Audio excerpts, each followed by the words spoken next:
First thing we're going to need to do is drill out our holes. Use your step bit and get the air supply line hole to 22 millimeters. And get the media side hose to 24 millimeters. Once you've completed the hole drilling step, install the 2 included grommets. Lubricate the hoses. You can use some dish soap here or WD-40 like I'm using in the video.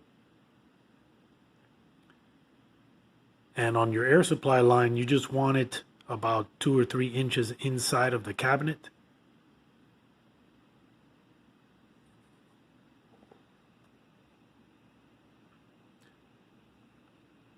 Once you have both the hoses installed, we'll need to install the check valve that's also included with your kit. And if you look at the check valve carefully, there's an arrow that points in the direction that the flow will need to go.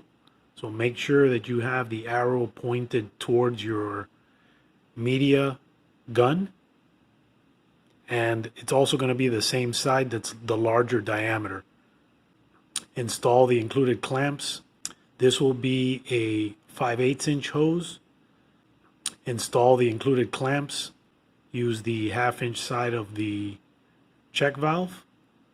And then finally install the 2 hose end fittings, also included with your kit. Tighten down those clamps. Once those steps are completed, carefully thread those hose ends to your vapor blast gun. Before we test it out, let's check our connections one more time. The bottom hose that is in line with the tip is your air supply hose.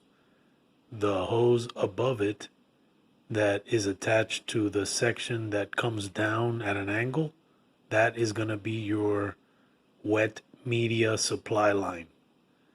If both of these are in their correct position, next step would be to test it out.